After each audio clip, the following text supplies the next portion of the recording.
जय हिंद। आज हम लोग जो है देखते हैं मगध साम्राज्य। ठीक है। 6ठी शताब्दी ईसा पूर्व जो है भारत में जो है 16 महाजनपद का जो है उदय हुआ, जिसका कि उल्लेख जो है बौद्ध ग्रंथ जो है अगुंतर निकाय में जो है इसका उल्लेख जो है मिलता है, और जैन ग्रंथ भगवती सूत्र में भी है इसका उल्लेख है कि 16 महाजनपद का उदय हुआ। 16 महाजनपद में जो है 3 तरह का मुख्य रूप से शासन था। ठीक है। एक राजतंत्र था, एक आपका कुलीन तंत्र था, ठीक है, और एक गणतंत्र था। ठीक है। इस तरह से शासन भी बटा हुआ था 3 तरह से। तो हम ये महाजनपद भी जो है इसी प्रकार से बटा हुआ था। तो इसमें सबसे शक्तिशाली महाजनपद जो था वो था मगध। ये 16 में सबसे शक्तिशाली मगध। आज हम लोग इसी मगध साम्राज्य को देखेंगे। मगध साम्राज्य का संस्थापक जो था वो आपका बिंबिसार था। ठीक है। हर्यक वंश का संस्थापक था बिंबिसार, वही मगध साम्राज्य की स्थापना किया। तो ये 544 ईसा पूर्व के लगभग में जो है ये गद्दी पर बैठा। ये आखिर ये साम्राज्य बनाया कैसे? तो इसके लिए वो 80,000 गाँव को एक साथ संगठित किया, और 80,000 गाँव का ये जो है शासक बन बैठा। और जो है ये सबसे कम उम्र में जो है शासक जो है बना था उस समय।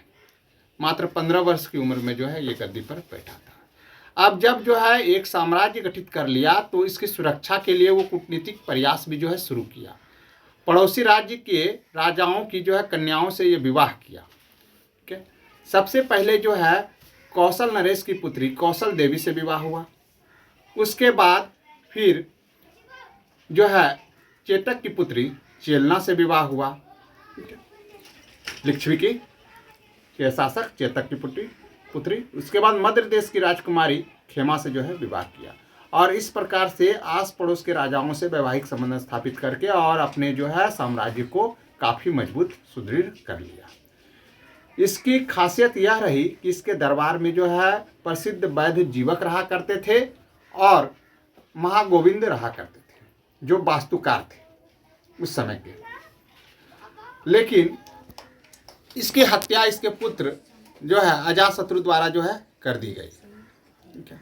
451 ईसा पूर्व के लगभग में, और अजातशत्रु अब गद्दी पर बैठा 451 ईसा पूर्व में। और अब यहाँ से अजातशत्रु का जो है शासन जो है शुरू हुआ। अजातशत्रु भी जो है बड़ा पराक्रमी शासक था, और वो उसको जीता जिसको कि भगवान बुद्ध भी बोले थे कि जितना संभव नहीं था, और वो था आपका बज्जी संघ, जिसके बारे में बरसाकर को यानी अपने मंत्री को अजातशत्रु जब उनके पास भेजे थे ये प्रस्ताव लेकर के कि जो है वो बज्जी संघ को जीतना चाहते थे, तो महात्मा बुद्ध ने कहा था कि जो है उसको जितना संभव नहीं है, लेकिन जो है बरसाकर उसमें फूट डाला और अजातशत्रु उस पर विजय प्राप्त कर लिया। लेकिन इस युद्ध में 2 नए हथियार का प्रयोग किया गया था, एक महाशिलाकंटक और रथ मुसल।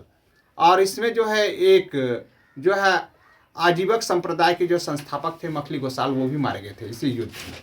ठीक है। इस समय बौद्ध काल चल रहा था, और इसमें जो है महात्मा बुद्ध की जो है मृत्यु जो है अजातशत्रु के काल में ही हो जाती है। तो अजातशत्रु जो है उनके भस्म पर जो है राजगृह में जो एक स्तूप बनवाते हैं, ठीक है, जो आज भी मौजूद है। और जो है प्रथम बौद्ध संगीति का जो है आयोजन किया जाता है राजगृह में। प्रथम बौद्ध संगीति जिसका जो है अध्यक्ष जो बने थे वो बने थे आपका महाकश्यप। और इस संगीति की सबसे बड़ी विशेषता थी कि इसमें 2 पिटक, एक विनय पिटक, ठीक है, जिसकी रचना जो है की गई थी, जिसमें कि बोला जाए कि महात्मा बुद्ध जो है संघ का जो नियम बनाए थे उसी का उल्लेख है इसमें विनय पिटक में। और ये उपाली जो है महात्मा बुद्ध के जो शिष्य थे वो जो है इसको संकलित किए। इसके पश्चात जो है आपका महात्मा बुद्ध के उपदेशों को पढ़कर सुनाए थे आपका इनका प्रिय शिष्य आनंद। ठीक है। और इसको संकलित किया गया आपको सुत्त पिटक में। सुत्त पिटक में महात्मा बुद्ध का उपदेश, विनय पिटक में संघ का नियम। ठीक है। और ये जो है प्रथम बौद्ध संगीति जो है हुआ 383 ईसा पूर्व के लगभग। ठीक है। 483 ईसा पूर्व के लगभग में। और ये स्थान जो था आपका राजगिरी में हुआ और अध्यक्ष रहे महाकश्यप। अब इसके बाद जो है आगे बढ़ते हैं। इसके बाद जो है यही क्रम जो है चलता गया और अजातशत्रु का हत्या कर उसका पुत्र जो है कर दिया उदाइन। उदाइन की सबसे बड़ी विशेषता ये रही कि वो सोनगंगा और गंडक यानी पुनपुन तीनों नदियों के संगम पर एक नगर बसाया पाटलिपुत्र, और अभी तक जो है कि राजधानी राजगिरी था उसको उठा करके वो ले आया पाटलिपुत्र। अब पाटलिपुत्र में जब वो जो है राजधानी जो है गठित कर लिया और उसके पश्चात जो है वहाँ से व्यापार व्यवसाय भी जो है होने लगा, नदियों के मार्ग से भी जो है व्यापार व्यवसाय इसके काल में जो है हुआ। अब इस वंश का जो है अंतिम शासक में चलते हैं हर्यक वंश का, तो वो था नागदशक, जिसको उसी का मंत्री शिशुनाग जो है उसका हत्या कर दिया और जो है शिशुनाग वंश की जो है स्थापना जो है किया 412 ईसा पूर्व में। अब शिशुनाग ये जो है राजधानी हटा दिया पाटलिपुत्र को और ले आया वैशाली राजधानी, मगध का राजधानी वैशाली। अब उसके पश्चात इसका पुत्र जो है कालाशोक गद्दी पर बैठा और ये फिर से जो है पाटलिपुत्र को जो है राजधानी बनाया। इस तरह से राजधानी में कई बार परिवर्तन हुआ।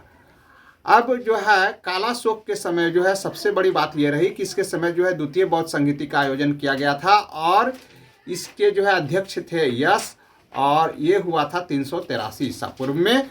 और इसकी सबसे बड़ी बात थी कि इसमें जो है बौद्ध भिक्षु संघ जो है ये दो भाग में बट गया, एक जो है थेरवादी गुट यानी पश्चिमी गुट और एक जो है महासांघिक यानी पूर्वी गुट। ये महासांघिक पूर्वी गुट जो था ये विनय पिटक के नियमों को परिवर्तन के साथ अपनाया था और थेर